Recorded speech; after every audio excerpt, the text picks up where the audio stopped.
24/7 teachers training. A lesson by lesson tutorial for homogeneous teaching. We are an EdTech textbook publisher.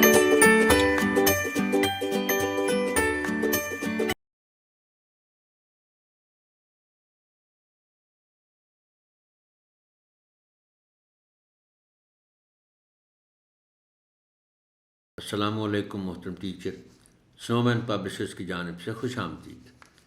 یہ session 5ویں جماعت کی اسلامیات کے باب سوم کے حصہ بے پر مشتمل ہے، جس کا عنوان بیعت عقبہ اولیٰ و ثانیہ ہے۔ آئیے سب سے پہلے جانتے ہیں سبق کے حاصلات تعلم کے بارے میں۔ اس سبق کی تکمیل کے بعد طلبہ اس قابل ہو جائیں گے کہ بیعت عقبہ اولیٰ و ثانیہ کے بارے میں جان سکیں، بیعت عقبہ کی شرائط سے آگاہ ہو سکیں، فروغ اسلام میں بیعت عقبہ کے دور رس نتائج جان سکیں۔ سبق کا باقاعدہ آغاز کرنے سے پہلے چند سوالات کے ذریعے مضمون کی تمہید اٹھائیں۔ مثلاً بیعت کسے کہتے ہیں؟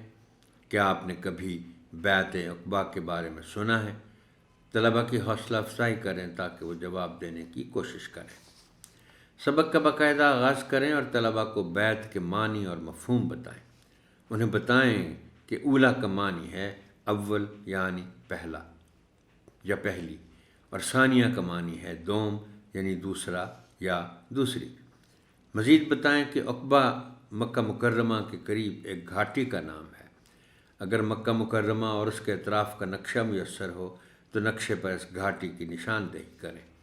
اس کے بعد کتاب کی مدد سے طلبہ کو بتائیں کہ یثرب سے آئے ہوئے 6 حاجیوں سے رسول اللہ صلی اللہ علیہ وسلم کی ملاقات کیسے ہوئی اور رسول اللہ صلی اللہ علیہ وسلم کی دعوت پر انہوں نے اسلام قبول کیا۔ ان 6 حاجیوں نے واپس جا کر آپ صلی اللہ علیہ وسلم کے بارے میں یثرب کے لوگوں کو بتایا۔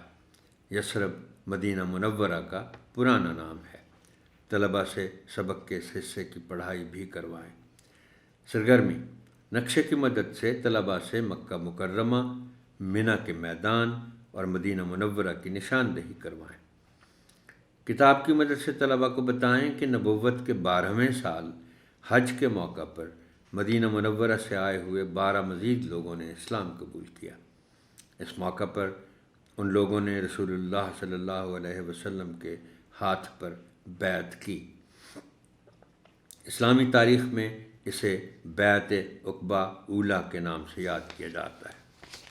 کتاب سے طلبہ کو اس بیعت کی شرائط پڑھ کر سنائیں۔ واپس جاتے ہوئے ان لوگوں نے آپ صلی اللہ علیہ وسلم کی درخواست کی کسی کو ہمارا معلم بنا کر بھیجیں تو ہمیں قرآن مجید اور اسلام کی تعلیم دے۔ آپ صلی اللہ علیہ وسلم نے حضرت مصعب بن عمیر رضی اللہ تعالیٰ عنہ کو ان کے ساتھ مدینہ منورہ بھیجا۔ اس کے بعد طلبہ سے سبق کے بیعت عقبہ اولیٰ والے حصے اور یاد رکھیے والے حصے کی بلند آواز سے پڑھائی کروائیں۔ سرگرمی: طلبہ سے بیعت عقبہ اولیٰ کا چارٹ تیار کروائیں اور کمرہ جماعت میں آویزاں کریں۔ کتاب کی مدد سے طلبہ کو بتائیں کہ بیعت عقبہ کے اگلے سال حج کے موقع پر منی کے نزدیک عقبہ کے ہی مقام پر مدینہ منورہ سے آئے 75 لوگوں نے اسلام قبول کیا۔ ان لوگوں نے بھی آپ صلی اللہ علیہ وسلم سے جو وعدہ کیا اسے بیعت عقبہ ثانیہ کے نام سے یاد کیا جاتا ہے۔ بیعت عقبہ ثانیہ کے بعد مسلمانوں نے مدینہ منورہ کی طرف ہجرت شروع کی۔ اس کے بعد طلبہ سے سبق کے بیعت عقبہ ثانیہ والے حصے کی بلند آواز میں پڑھائی کروائیں۔ پڑھائے گئے سبق سے متعلق طلبہ کی جانچ کے لیے ان سے پوچھیں کہ بیعت عقبہ اولیٰ اور ثانیہ کیا ہیں؟ بیعت عقبہ ثانیہ کا مسلمانوں کو کیا فائدہ ہوا؟ گھر کے کام کے لیے طلبہ کو بیعت عقبہ اولیٰ کی شرائط کاپی پر لکھ کر لانے کا کہا جا سکتا ہے۔ محترم ٹیچر، آپ کی سماعت کا شکریہ۔ اللہ حافظ۔